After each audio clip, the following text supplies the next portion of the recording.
Ikaw pag-note na. Chance. Pwede po ba tayong tumayo? Mag-stretch muna tayo. Ay, Bi.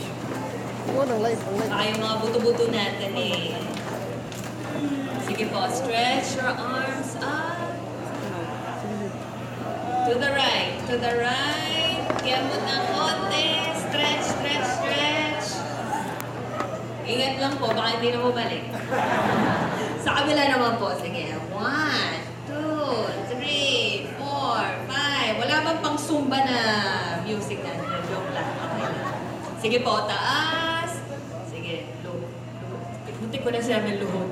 Yuko. Ayan. Para ma-stretch lang po tayo. Sige, makakaupunan po tayo. Palakpakan po natin yung ating katabi.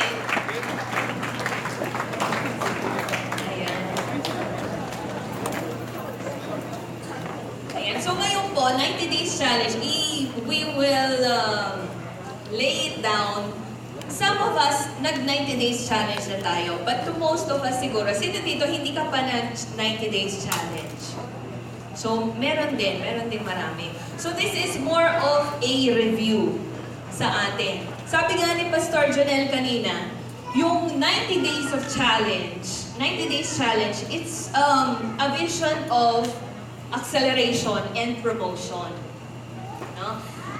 Doon kasi sa Mark, I just wanted to share yung verse na to. Sa Mark chapter 14, verse 3 to 9, wala po siya dyan. No? But this is the story. We are all familiar with this story. Na yung babae with an alabaster jar. No? Etong babaeng ito, no, sa sobrang pagmamahal niya kay Lord, binuhos niya lahat. No, pwede naman kasi niyang gamitin na when she saw Jesus, no, pwede naman niyang gamitin kahit konti lang nung alabaster jar niya. Pwede ka naman kumuha ng konti. Pero with her, no, binigay niya lahat-lahat. Binasag niya yung alabaster jar niya and she gave everything, no, to the Lord. Sa 90 Days Challenge, dapat dito, yung puso natin, tumutodo kay Lord. Diba? Hindi pwedeng half-half lang. No? Yung, sige, 45 days pwede ako, pero the rest of the days, hindi na ako pwede. No? Sa Bible kasi, maraming mga tao, mga Bible characters ang tumodo. And after that, no, binigay nila yung best nila, na-challenge sila.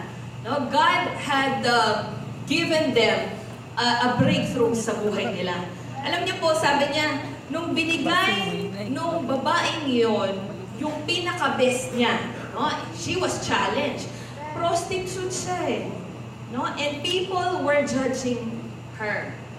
Sabi niya, bakit naman pumasok dyan dito yung babaeng yan? No? Isa siyang, pwede ba sabihin yung prostitute. No? Isa siyang prostitute, bakit siya lumapit dito? Hindi siya pwede dito. Pero hindi niya inalintana kung ano yung sasabihin, yung judgment ng mga tao. Kapag pumasok po na tayo ng 90 Days Challenge, hindi natin aalintana. No? Hindi natin iisipin kung ano sasabihin ng tao sa atin. No? Kasi ang gagawin natin, totodo tayo kay Lord. Lahat ng totodo kay Lord sa 90 Days Challenge, magsabi ng Amen. Amen! Amen. No? Meron naman kasi sa Bible na hindi siya tumodo. Ang ginawa niya, kumontra. Ha? Alam niyo po ba ang nangyari doon sa kumontrang yon? Nagbigti. Si Judas. No? So kapag sinabi ng pastor, mag 90 Days Challenge tayo, at ikaw ay kumukontra, aba, alam mo na mangyayari sa'yo. Ha? Wala pa sigurong 90 days, nagbigti ka na.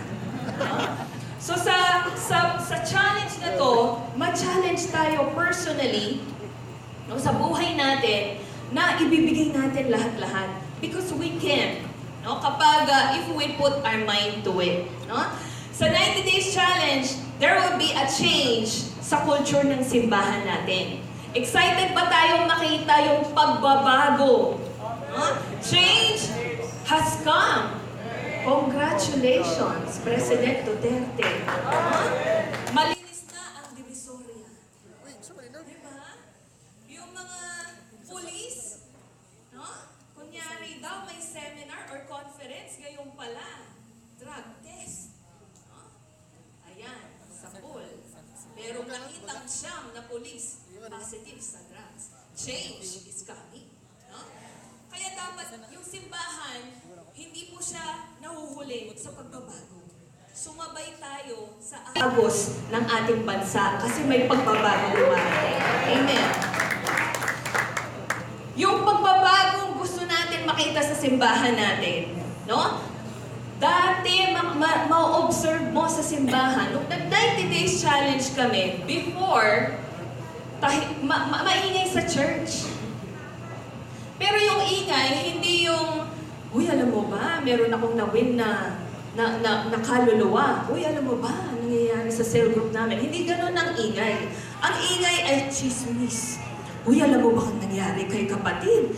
Ay, may nahuli pala siyang ano. Kasama niya yung girlfriend niya, may asawa siya. No? Ganun yung mga ingay sa simbahan dati. No? Pero, nung nag-90 days challenge, aba tahimik sa simbahan, change has come. Nag-change ng culture. No? Yung dating maraming utang sa simbahan, no? After ng 90 days challenge, siya na ang nagpapautang. No?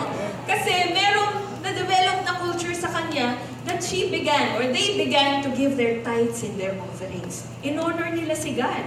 No? Nagkaroon ng change, no? sa devotion. Dati, yung simbahan, panay ang lotion, kaya hindi nagdi-devotion. Kaya puro emotion. Kaya walang transformation at multiplication. Diba? Kasi lagi na lang, ano kaya mangyayari, no? Yung marami kang kabisihan, pero nakakalimutan natin yung devotion natin. Alam niyo po ba, personally ako, no, nasa Amerika ako, nagpunta ako ng Pilipinas. Ang heart ko, from the very beginning na na-born again ako, gusto ko mabasa ko yung Bible from Genesis to Revelation. Hindi ko nagawa yun.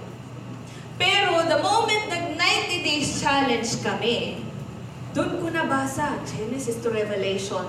No? 4 na waves. So, na-memorize ko na ng konti, Genesis chapter 1 hanggang Revelation. Kasi nagkakaroon ka ng, familiar ako dito. Dito yung storya na ganito. Every time you read it, kahit na 4 times mo nang binabasa, nagkakaroon ng fresh revelation. Nagkakaroon ng pagbabago ng kultura sa simbahan. Kapag nag-90 days challenge tayo, maging ready po tayo sa mga changes na mangyayari. Huwag kang magugulat. Dapat excited ka. Lord, ito na yung hinahanap ko. Hindi na amoy lotion ang simbahan at emosyon. Amoy devotion na. Amen? Yan. Yung dati, walang impact yung simbahan mo, no? Pero dahil nagkaroon ng pagbabago ng kultura, napansin sa komunidad. No? Parang nag-iingay kayo, wow! Ano ba yung nangyayari sa New Generations Church? Bakit from 1,000 naging 5,000 na sila ngayong year? No? Mag-iingay ka talaga kasi nagkaroon ng pagbabago. And it will create an impact not only to your church, not only to the family, but also to the community. No? Yung mga mayor, iimbitahin na kayo sa kanilang mga conferences, yung mga meetings nila. Kasi may influence ka. No? Kami po, no, na-realize namin, na-experience namin, nung lumaki na yung church, no, yung mga mayors, nakilala na si Pastor Junel. Nakilala na yung City Sanctuary. Pero glory to God po, no? Parang gusto nila mag-pray over pa sa kanila, hindi po pare. Ang magpo-pray over po sa kanila, pastor. Amen. Kasi siguro nakikita nila nakikita nila yung kapangyarihan ni Lord at yung kalwalhatian ni Lord sa kanila. Gusto po ba natin mangyari yon sa simbahan natin? Amen. No? So ready po tayo sa change ng culture sa simbahan. Ito po yung 4 levels na challenge of the challenge. Eagle. Mag-uumpisa po tayo sa Eagle. This is the G12 cell leader. No? Sino po dito? Kapag G12 cell leader ka, you have your complete 12. Meron na po ba kayong complete 12? Amen. Sino po may kompletong 12 na dito? 12 na disciple na may katawan, kaluluwa, no? Hindi lang po sila kaluluwa, may katawan sila. No? 12 na disciples, eagle yan. No? Lion, ang challenge sa iyo, you are a cell leader. No? You are about to complete your 12. Meron kang open cell group. No? Lion po yan. Sino dito may open cell group ka ngayon? Hindi pa complete yung 12 mo. Mga 11, 3, no? Lion yan. Deer. Ang deer, that's a cell member. Yung cell member, pa-attend lang sa church. Sa cell group ninyo, sa church, no? Consistent naman yan, uma-attend. No? Papuntang para maging cell leader. And then yung last natin is yung sheep, who is the attender. Ito po yung mga manuals nila. So yung sheep will be the attender, yun yung pink one. Yung deer, green, cell member yan. Yung cell leader, yun yung lion. Tingnan po natin, lion. Rawr. Tapos yung eagle, yung G12 cell leader. Mostly, yung mga G12 cell leaders natin, yun yung mga pastors, yung primary 12, no? So ano po yung specific goals? No? Specific goals ng 90 Days Challenge. Ang specific goals is, number 1, to redefine ourselves. No? Kasi meron tayong God-given identity. From being Simon, nagiging Peter tayo. No? From being David, the shepherd boy, nagiging David, the man after God's own heart. No? From being Gideon, the weakest of his clan, nagiging Gideon na conqueror ka. No? Ikaw ang strongest. Amen? So, nare-redefine yung sarili mo. Ako po, nung 90 Days Challenge, dati hindi po ako submissive sa aking asawa. Pero, kaya gusto po niya yung 90 Days Challenge. Nakapag 4 waves nga po kami. Pero ngayon, no, ni-redefine ni Lord yung purpose ng buhay ko na hindi lang pala ako asawa ng pastor, pero ginawa niya akong katuwang. No? A suitable helper who will help him. Halimbawa, mag-mentoring. Kasi po, when we went home, ang mentality ko, ay, sasampap lang po ako ng kape ng asawa ko. Sa bahay lang ako, we will take care of our kids. Isa pa lang. But in the name of Jesus, no, magiging 2 na yan. Or 12 in Jesus' name. 11 more to go. Pero, yung mentality ko yun, nung nag-90 Days Challenge, na-redefine. Nagbago yung kahulugan ng buhay ko. Nagkaroon ako ng purpose. Which is, yung heart ko before, sabi ko, parang gusto ko maging Darna. Alam mo yun? Nurse na ako sa Amerika. Ang gusto ko maging Darna ako na gusto ko makapag-save lives talaga. No? ICU nurse ako. I want to save lives. Pero nung umuwi ako ng Pilipinas, hala patay, hindi na ako magiging Darna. No? Pero the more na nandun yun sa heart ko, God had redefined the purpose in my life. No? Nung nag-90 Days Challenge, dun niya ako pinush. No? Kaya pusher ko po siya. Siya, dati siyang drug addict. Ngayon, naging pusher. No? Pusher ko siya. He pushes me. Sige, mag-preach ka dito, magturo ka ng SOL 1, 2, 3. No? Turo ako.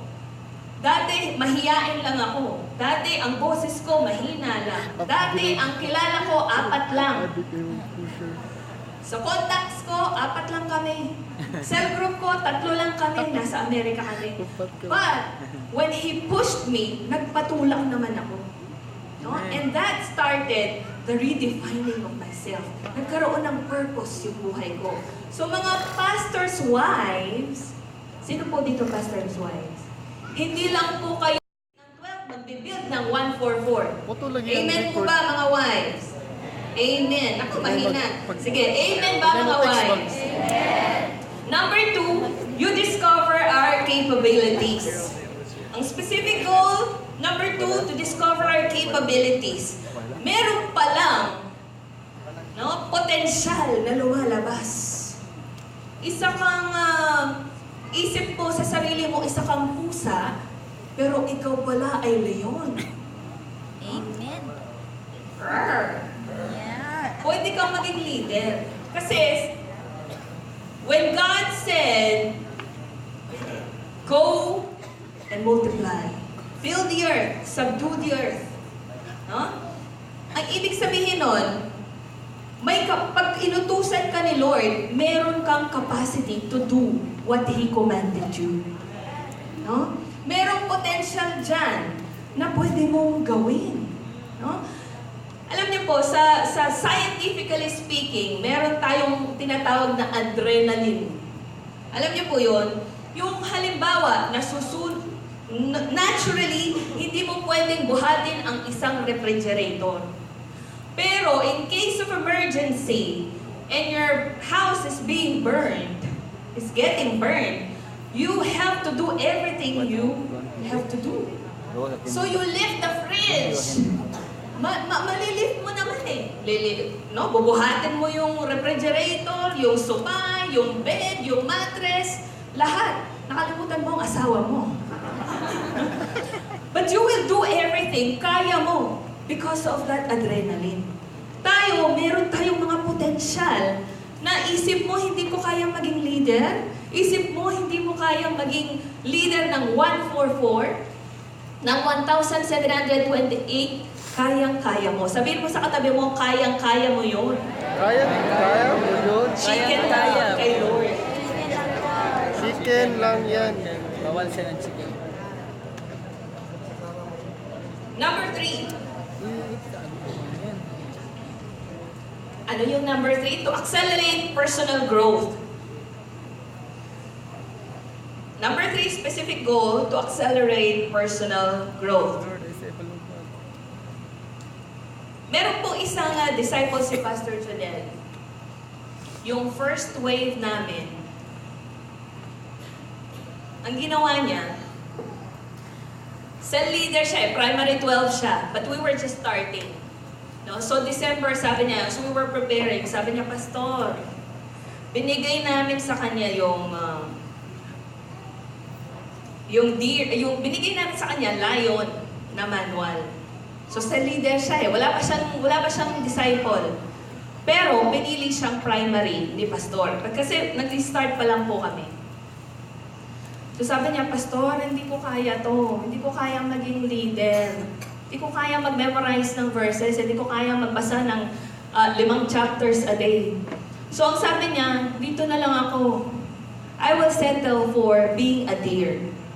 So si Pastor, knowing him, sabi niya, hindi, kaya mo yan. No, pusher talaga. So, ang ginawa niya, kumuha siya ng 2. No? Ang nangyari sa kanya, ginawa niya pa rin ang kaya niya as a lion, yung first wave namin. He read yung 5 chapters a day, nag-prayer siya, and yung potential na nasa kanya, nasabi niya hindi niya kayang mag-lead, hindi niya kayang mag-complete ng 12. No? Yung second wave namin, back to church Sunday, he started eyeing for people who are walk-ins sa church.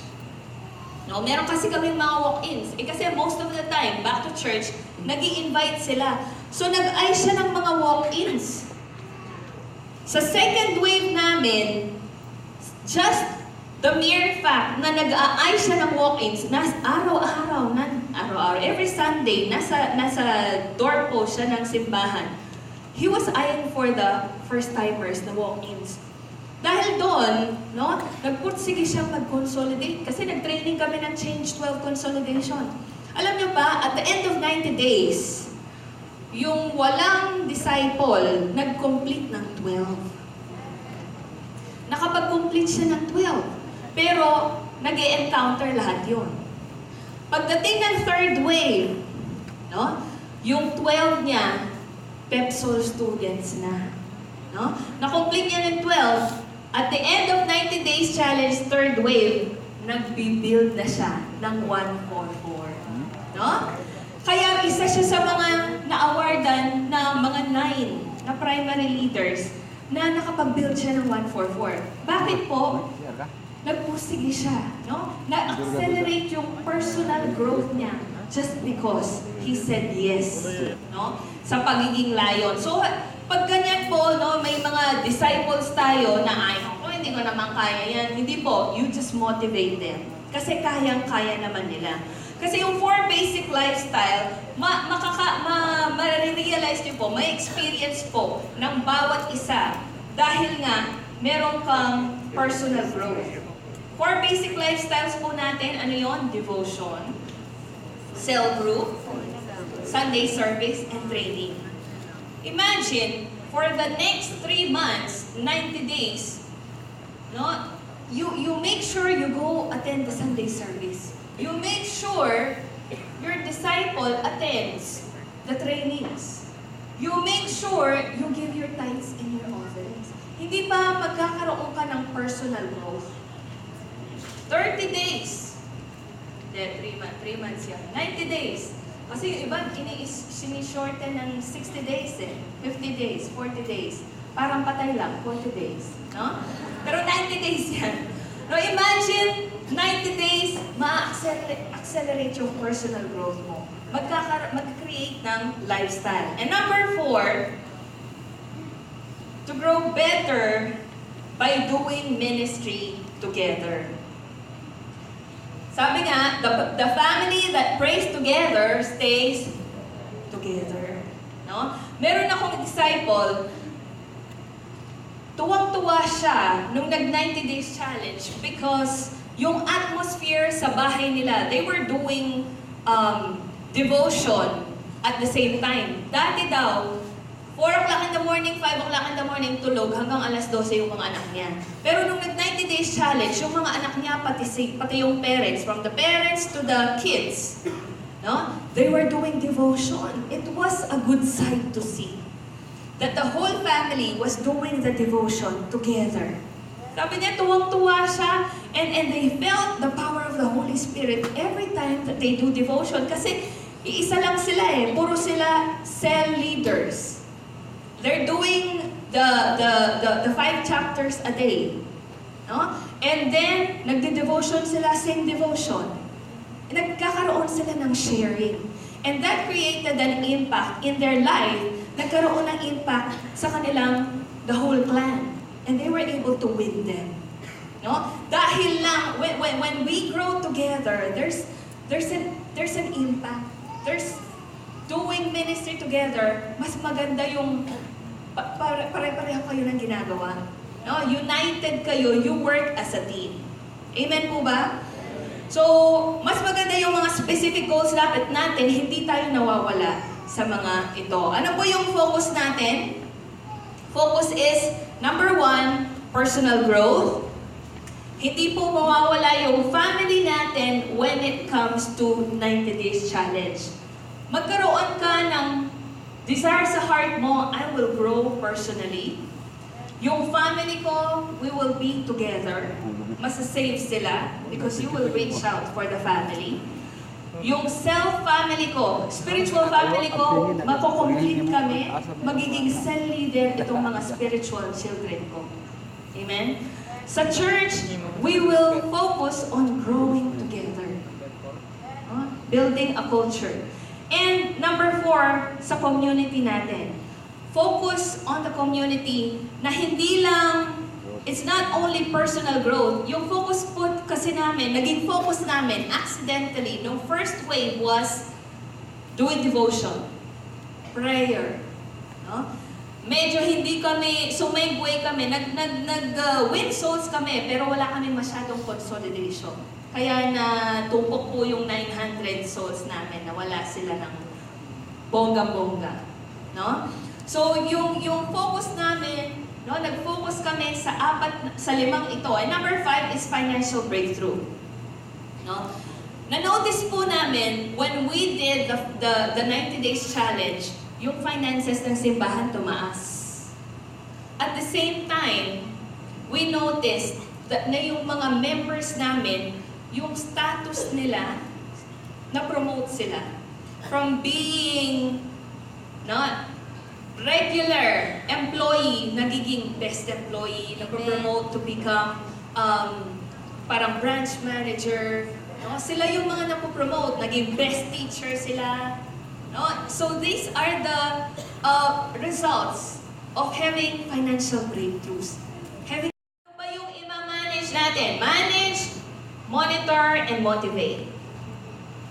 What do we manage as leaders? Kung cell leader ka, network leader ka, or pastor ka, you manage the entire program. Kung may plot kayo, no, for 90 days, 3 months, ano yung gagawin sa week 1, week 2, by this time, what are we doing by week 3?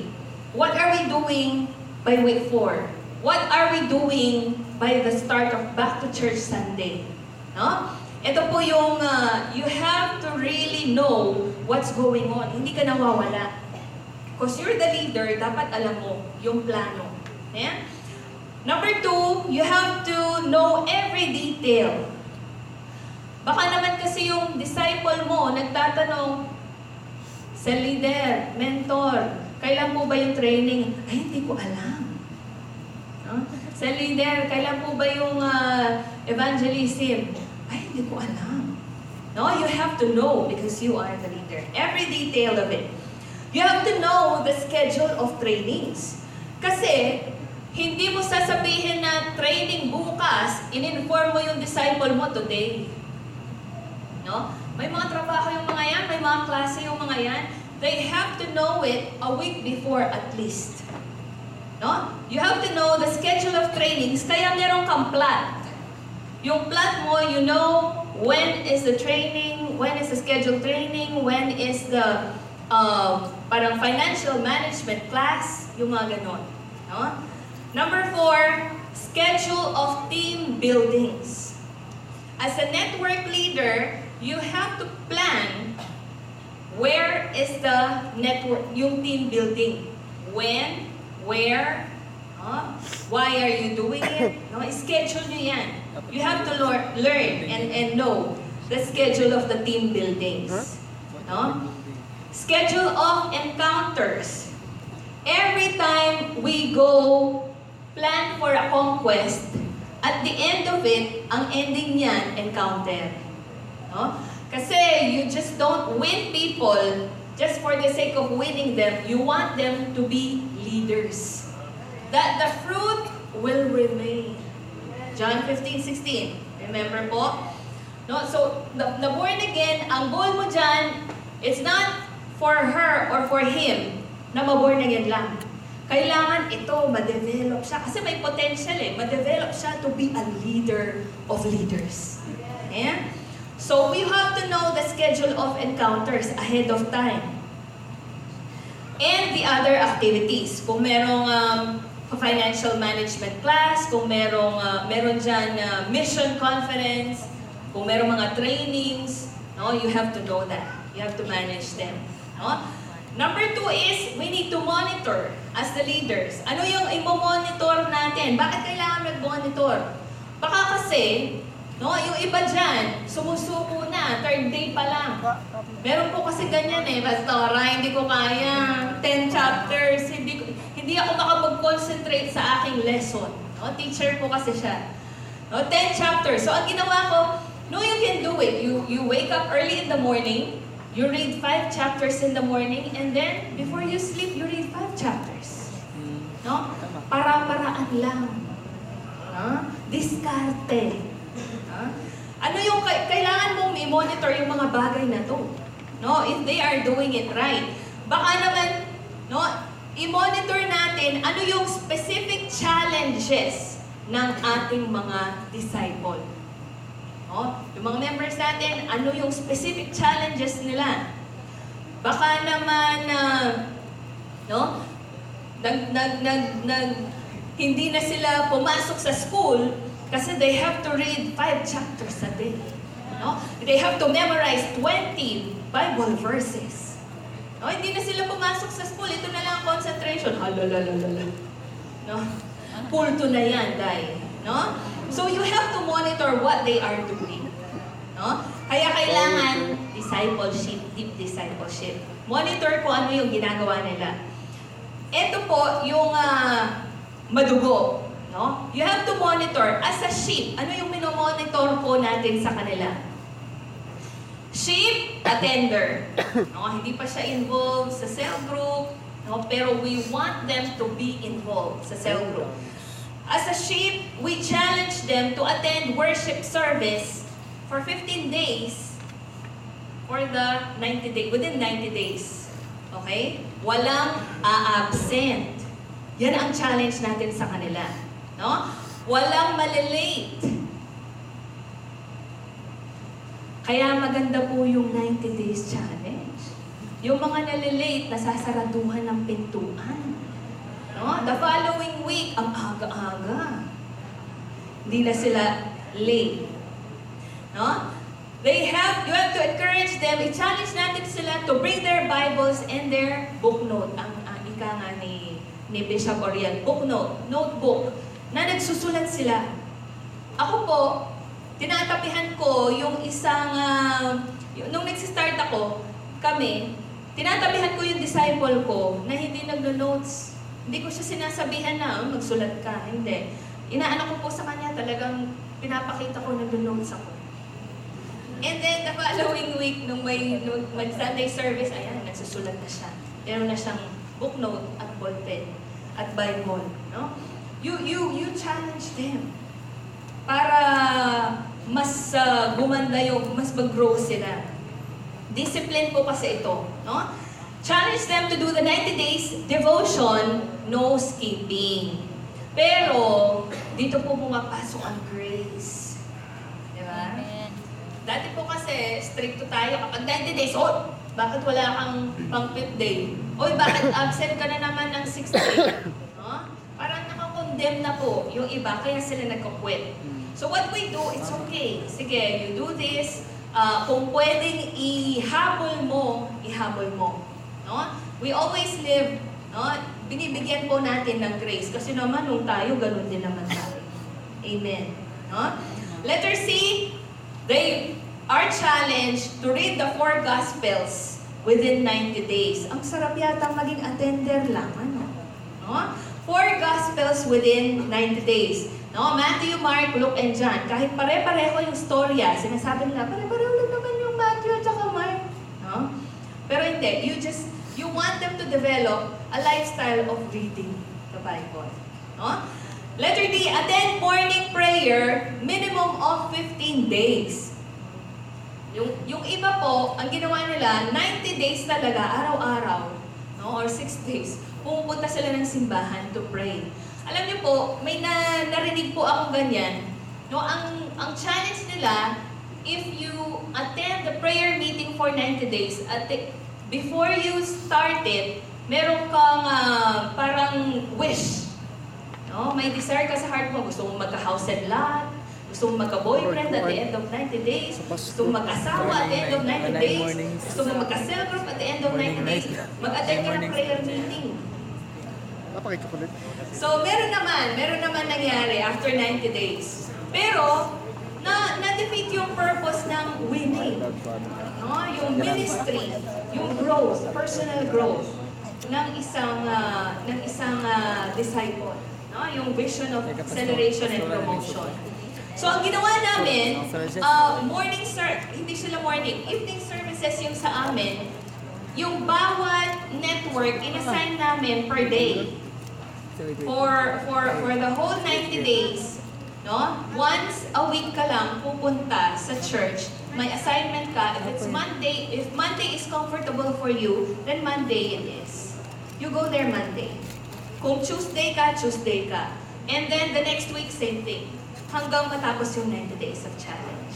So, nade-develop yung culture of having a prayer in your life. With corporate prayer. No?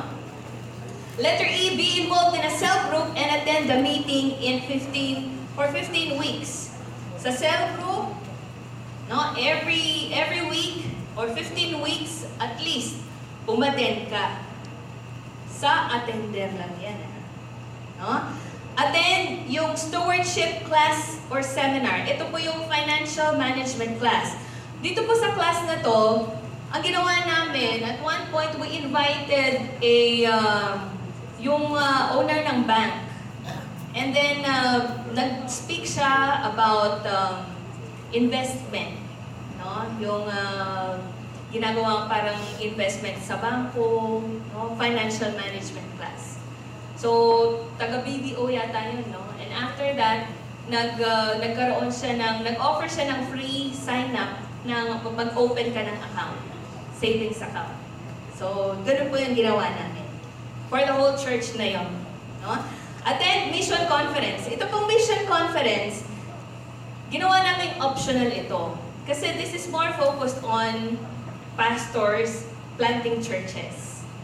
Pero ang ginawa po namin, encourage po namin sila, if their cell group as a bonding, they want to minister to a city, they can go to that city and minister. No? Parang missions conference lang. No? Merong training dyan. Letter H, they give their tithes and their offerings for the next 12 to 15 Sundays na hindi nagbimintis. At saka check mo talaga 10% ba to? Baka naman 9% lang to o 8%. No? Check mo talaga. Kasi ganun ka mag-disciple eh. You check them. This is how you monitor them. No? Letter I, attend how to share your testimony training. As an attender, gusto mo matrain sila on how to share their personal testimony. Ang ginagawa po namin dito, we use the one-verse evangelism training. Romans 6:23, for the wages of sin is death, but the gift of God is eternal life in Christ Jesus. So yun lang ang one-verse evangelism training namin for the whole church. Huh? So, and then we train them paano i-share yung testimony along with that Romans 6:23 na one-verse evangelism. No? Letter J, invite unbelievers. No? Hindi nyo po ibibigay sa kanila o sasabihin sila, mag-invite ka, 20 persons. Narinig mo ako? 20 persons. No? Anong magiging reaction ng attender lang? Babalik na lang ako sa Katoliko. No? Yung parang natatakot sila, natathreaten sila. That's a lot of people. 20? Pero kung sinabi mong, sige, mag-invite ka 2 to 3 persons a week or every Sunday. No? Parang maliit na bagay, 2 to 3. No? Madami akong kaibigan sa Facebook. No? Pwede mong i-hack yung account ng isa. No? Invite mo sila sa Sunday. 2 to 3 person, it's not bad. No? Kasi madalas, pag sinabi mong 2 to 3, ang dadalhin lang nila 1 o kaya 2. Minimum lagi. No? Parang minimum wage. Pero, at the end of the 90 days challenge, imagine if they were able to invite 1 person. Ilang Sundays yun? 12. 12 din yun, ha? No? So, it's not bad. You encourage them. Ang ginagawa natin dito, we encourage them to develop a lifestyle of inviting. Amen? So, invite unbelievers. So, yun po ang sa sheep. Ito naman ang deer. Cell member na to, disciple nyo, regular nang uma-attend sa cell group. Same thing. Challenge nyo sila, attend worship service 15 Sundays, 12 to 15 Sundays. Walang absent, walang late, bring their Bible and their notebook. Cell member po yan. No? Do their 90 days devotion, walang mag-i-skip. No? Dito may grace pa po. Letter C, read the whole New Testament from Matthew to Revelation. Ayan. And then letter D, attend morning prayer. Ganito pa rin. Same thing ang ginagawa. No? Hindi po namin na-require sila ng 15 days. Ginagawa lang namin na tuloy-tuloy. Ang ginawa lang namin, once a week for the whole 90 days. No? Regularly attend the cell group for 15 weeks. Walang absent. No? Ito yung challenge sa mga cell members. Know your cellmates or church mates. No, yung full name nila, yung address nila, pati block number, lot number, no? Pinapaano namin yan. Para they can get to know them. No? Know their jobs, their birthdays. No? Natuwa po ako kay pastor nung isang araw. Nagpunta po kami ng restaurant. Anniversary namin, nagpunta kami ng restaurant, sabi nung waitress, "Hello po, Pastor. Good evening po. Welcome po sa Soak Restaurant." No? So, narinig niya, "Hello po, Pastor." Ibig sabihin, born again itong waitress na to. So, pinapasok kami, in-entertain, pinaupo. Nagkwentuhan sila, "Kumusta ka na?" Sabi ni Pastor Janelle. "Okay lang po, ganyan-ganyan." Tapos, ang next na tanong ni Pastor Janelle, "Sinong pastor mo? Saan ka church uma-attend?" Tapos sabi ng babae, "Kayo po ang pastor ko. Sa City Sanctuary po ako." Hindi niya kilala ng member. No? Hindi namin nakilala kasi 1728 level na po siya. So, importante po, no? Kahit po yung anak namin, nakakalimutan niya yung pangalan eh. No, we need to know the names of the people na under us. No? Disciple mo, hindi mo alam yung apelido, hindi mo alam ang birthday. No? Birthday pala niya. No? We have to know them and their contact numbers. Ako po, honestly, hindi ko alam ang contact number nila kasi nga sa phone natin, no? Pero pag nawala yung contacts, you PM me your contacts. Ganun lang tayo. No? Of at least more than 12 people. Hindi naman lahat. No? 12 people lang naman. Challenge nga eh. Because you want them to know and mingle with other people sa church. At saka yung cellmates nila. No? As a cell member yan. No? Letter J, experience ministry involvement. Hindi mo alam, yung disciple mo pala, marunong kumanta. No? Marunong manggitara. Marunong kumain ng apoy. Marunong siya tumulay sa alambre. May talent ba? No, you have to let them grow in their gifts. No, hindi natin parang pinapatay yung apoy nila, yung gift nila sa kanilang buhay. Kasi binigyan ni Lord ng gift yan eh. No? So, one way para ma-encourage sila is you get to know them. And kung halimbawa, during your discipleship, na-find out mo, dati po akong singer sa Japan. No? Sige, mag-encounter ka muna tayo. Mag-encounter ka muna. And then, i-channel nyo sila, i-challenge nyo sila. After the encounter, sige, mag-pepsol ka. I can refer you to the music team. Yung ganun po. Para lang ma-involve sila. Amen ba? And then, letter H, attend stewardship class, yung financial management class. Optional yung missions conference. As a cell member, we have to train them to give their tithes and their offerings. Hindi lang po tithes ha. Yung 10%, meron silang supernatural giving, meron silang seed for the word, meron yung, no? Ngayon po nakikita namin yung mga disciples sa church, na-promote sila because of their giving. No? Yung dati, hindi man sila nag-aaral, wala silang perang pang tuition. Ngayon, teacher na sila. No? Nag-graduate sila cum laude. No? Yung ganun ba? It's a beautiful sight to see yung growth nung disciples mo, not only spiritually, but in all aspects in life. Diba? Amen. So, letter K, attend one verse evangelism. As a cell member, they need to know this. And yung consolidation training. Yung sa amin po, we did the Change 12 training. Letter L, attend equipping process. Dahil cell members sila, nag-pass through na sila ng encounter, Very important po. Ako po sa mga disciples ko, I monitor them sa mga disciples nila sa Pepsol. Kasi sa encounter, you lose one delegate, you just lose a member. Pero sa Pepsol, you lose one student, you lose a leader. You lose a network. 12 yun eh, 144. Magkukomplete yan ng 12, 144, 1728, you lose them. Next week. So, importante po, we focus on the Pepsol students. And start sa post E towards the end, SOL 3. No? For the next 90 days. Kami po, fino-focus po namin na yung cell leader nila, hindi lang yung teacher yung nagbo-monitor ng attendance.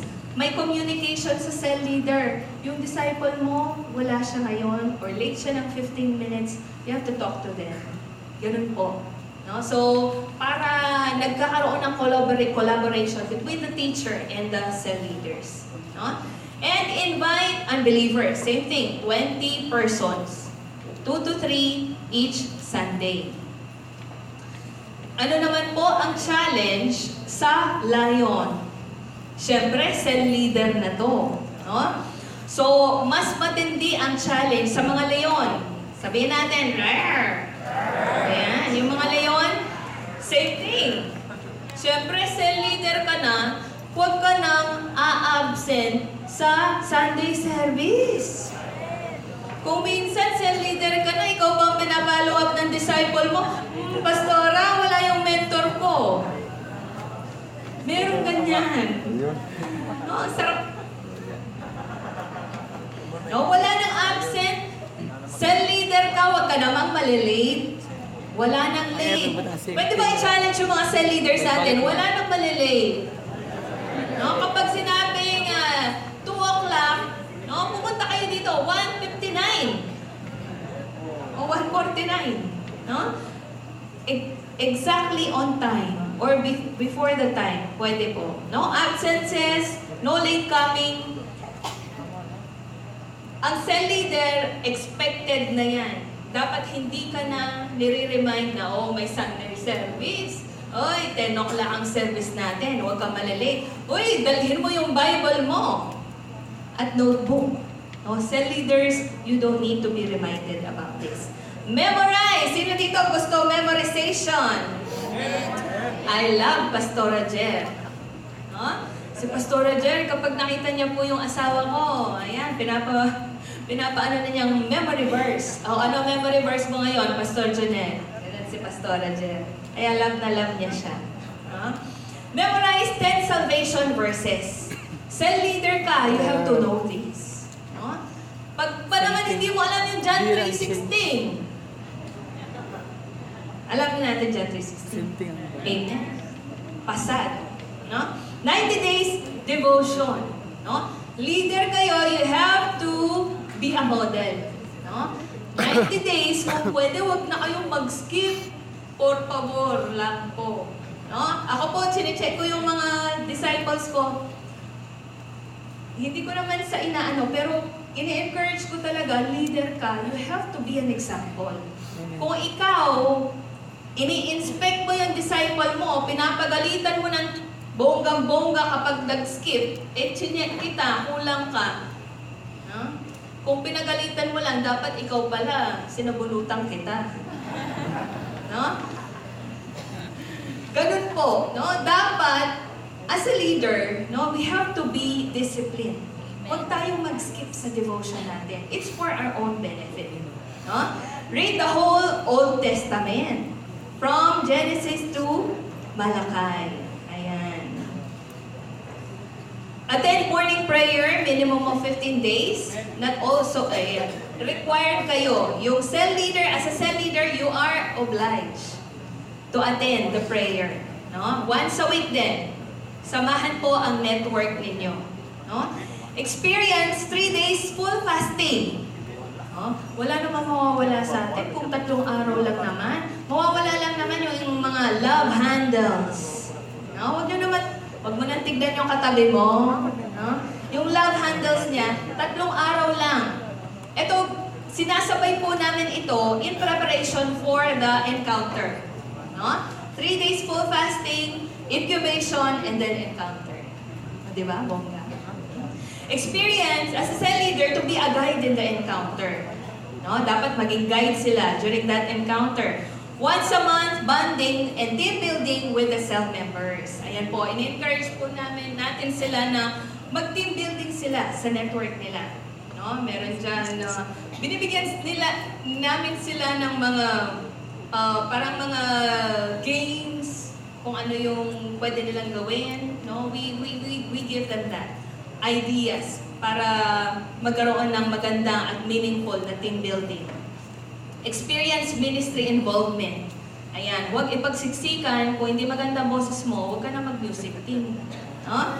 Basta, kung ano lang yung binigay ni Lord sa'yo, yun lang yun. No? Attend stewardship class, yung financial management.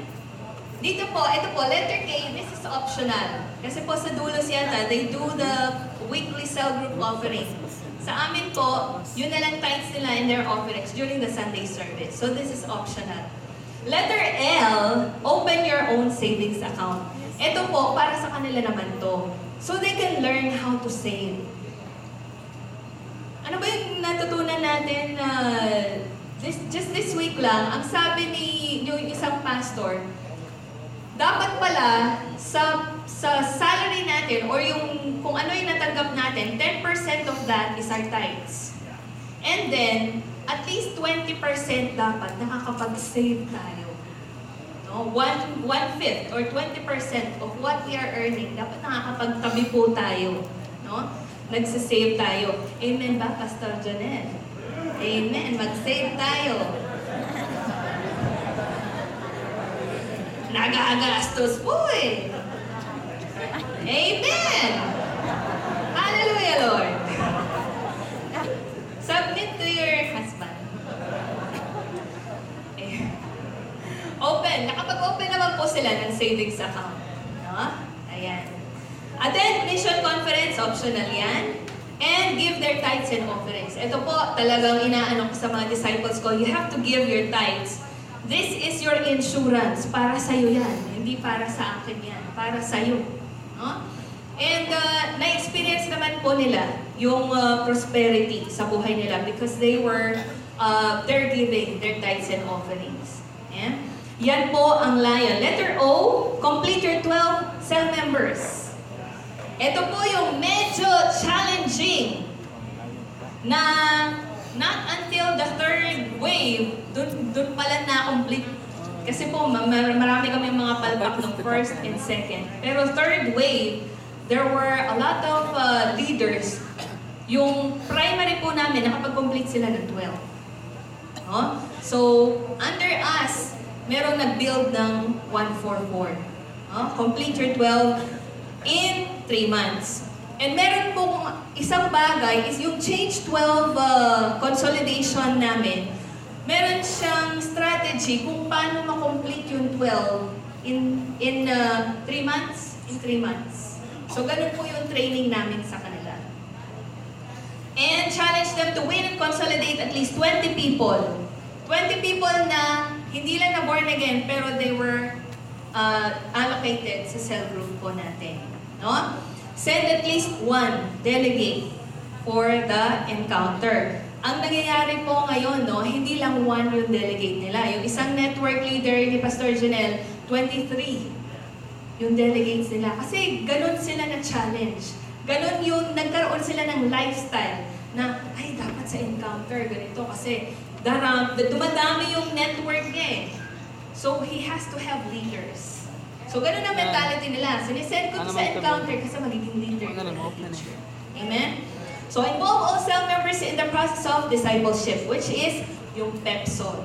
No? Huwag po natin kaligtaan. Amen? So, yun po ang layan natin. Ito yung G12 cell leader. Tayo po to, mga pastor.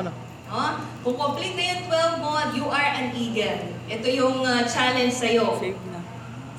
Ang challenge sa'yo, kung pastor ka, attend the worship service every Sunday. Kasi ikaw yung pastor, ikaw magpa-preach. Huwag kang mag-a-absent. No they coming, bring their Bible and notebook, memorize 20 leadership verses. Ito po yung leadership verses, it's about submission to authority. O, marami po mga verses na kailangan. As a leader, dapat ma-memorize mo talaga to by heart. No? 90 days devotion, no skipping. I-check ni Ate Jer yan, ni Pastora Jer. No? No skipping. Read the whole Old Testament from Genesis to Malachi. And then, attend stewardship class, same thing. Attend mission conference. Give their tithes and offerings in Jesus' name. No? Complete weekly cell group offering. Optional yon. Open your own savings account. Hallelujah. Amen. Complete your 144. Ito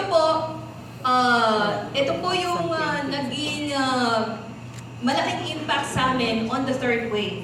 No? Meron pong, imagine, siyang po na leaders namin nakapag-build sila ng 144 level nila. No? So ngayon pong year na to, ito pong 144 na yan, nagbibuild na sila ng 1728 down to 20,736. No? So maganda po yung challenge na to.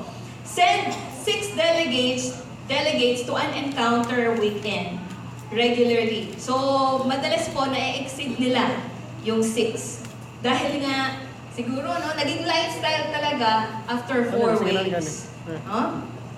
So yun po yung mga levels natin. Ano yung levels natin? Level 1, sheep. Level 2, deer. Level 3, lion. Level 4, eagle. No? So kanina, ang role ng leaders, ano po? To manage, monitor, yun yung minomonitor natin. And number 3 is, we motivate. Dapat minomotivate natin. How do we motivate them? Ito po yung sasabihin ni Pastor mamaya, through Sunday service na preaching. No? Bago po yung 90 days challenge, parang kinokondisyon namin yung isip ng mga disciples, ng congregation, na magna 90 days challenge kami. No? Yung mga topic na, yung iba, yung growing deeper na topic. No? Yung how to grow wider. Yung mga challenge ka talaga na mga topics. Siguro mga 3 to 4 Sundays. During the preparation, yun po ang focus preaching. No? How to motivate them? Sa cell meeting po natin. No? Sa akin, I encourage them, malapit na yung 90 days challenge natin. Sino yung mga prospect mong invites? Anong ginagawa mong preparation? No? Kino-consecrate po ba yung sarili mo? O mag-week of fire na tayo? Anong gagawin natin? No? So, yung mga kailangan na tanggalin sa kanilang mga buhay, tinatanggal ko na. Para pag 90 days challenge, talagang consecrated na consecrated sila. No? Every cell meeting, use personal testimonies to motivate. No? Ang pinaka-effective, most effective na motivation sa isang tao is your personal testimony. Very real kasi yan sa'yo eh. So, ito yung mga bagay na paano ba na-overcome yung pabebe na disciple? No? Paano mo ba i-challenge o i-motivate yung nagwawala at nawawala na disciple? Yung ganun ba? According to your own personal testimony, paano mo yun i-encourage, i-motivate sa iyong disciple o sa iyong network? So use your personal testimonies and letter D, give incentives. Meron pong time na dahil nakapag-build siya ng 144, tinrate po namin sila sa isang magandang restaurant. Talagang 1,000 pesos per meal. Ayan po yung reward nila, incentive. Kasi po, nakapag-build sila ng 144 talagang 1,000 pesos. Wow, ang sarap ng ulam nila. No? Service deluxe. At saka yung plaque, no? Kapag nagre-reward po tayo, bigyan naman po natin yung best natin sa kanila, no? Kung best sa inyo yung McDonald's na Happy Meal, bigay natin sa kanila, no? With matching toy. Bigay natin sa kanila kasi they deserve it. Amen po ba? Okay, last na to. Schedule of trainings and seminars and conference. Ito yung mga trainings. Ano po yung mga trainings during the 90 Days Challenge or preparation? Number 1, how to share your personal testimony training. This is for the attender. Yung challenge ninyo for the sheep. Paano sila mag-training? How to share their personal testimony. Number 2, sa lahat ng levels, stewardship class, financial management class. So, attenders, cell members, cell leaders, and G12 cell leaders. Number 3, one verse evangelism, Romans 6:23, R623, or 4 spiritual laws, and consolidation training. Because every member is a consolidator. No? Ang training na yan para sa mga cell members natin, yung mga dear. And mission conference. Mission conference, optional to for everyone. Okay? And that's it. Ito po yung verse na gusto kong iwan sa atin, no? Philippians chapter 4, verse 13. For God so loved the world. I can do all things through Christ who strengthens me. Iniisip natin, ang dami naman yan, 15 days. No? I-check ako ng mentor ko, 90 days, no skipping, na devotion, with matching rema, command, promise, application, prayer. No? I-check ka. No? Pero, sabi ni Lord, sabi ni Paul, I can do all things through Christ who strengthens me. Ibig sabihin nun, you take responsibility. Personally, I will take responsibility. No? Gagawin ko tong bagay na to. No? I can do. Can do is merong potential na meron sa'yo that you can be able to do everything. Even yung bagay na, wow, natapos ko from Genesis to Revelation or Genesis to Malakay. No, nabasa ko. 10 chapters a day, no? Ang dami pero nabasa ko. Hindi ako nagtatides dati, pero wow, nagawa ko, na-challenge ako, nagawa ko. And na-promote ako. No? Ito yung mga challenge na you can do. Sabi doon, all things. Sabihin natin, all things. All things. No? Pwede ka mag-share ng gospel, pwede kang mag-evangelize, pwede mong gawin yon. No? Through Christ. Si God, i-empower tayo who strengthens us. No? I-empower tayo to do great things for Him. No? I want us to stand up on our feet. And I just want to declare this verse sa inyong buhay. That we can do. Sabihin mo, I can do all things I can do all things through Christ through Christ. who strengthens me. Amen. Taas po natin yung kamay natin. Father, I thank you, God, that you are pouring out your strength upon your people. Lord, yung magna 90 Days Challenge, salamat po, O Diyos, that you have given them this challenge for them, Lord, to be on their next level. Lord, salamat po, O Diyos, na hindi po kami masasatisfy kung nasan kami ngayon, but God, we will desire for more of you in our lives. Lord, salamat po, O Diyos, na hindi po kami mananatiling cell leader lang, but God, we want to be network leaders. Lord, we want to be leaders of 12 functional disciples. Lord, we want to be leaders of 144 level and 1728. Lord, makakantan po namin because we can do all things through Christ who gives us strength. Salamat po, O Diyos, that you are empowering my brothers and sisters right now, God. Lord, we give you all the glory sa gagawin mo at the end of the 90 Days Challenge sa kanila. We will hear great testimonies of what you have done in their lives because they were challenged, God. Salamat po. Ito po ang aming panalangin sa pangalan ni Jesus. Amen.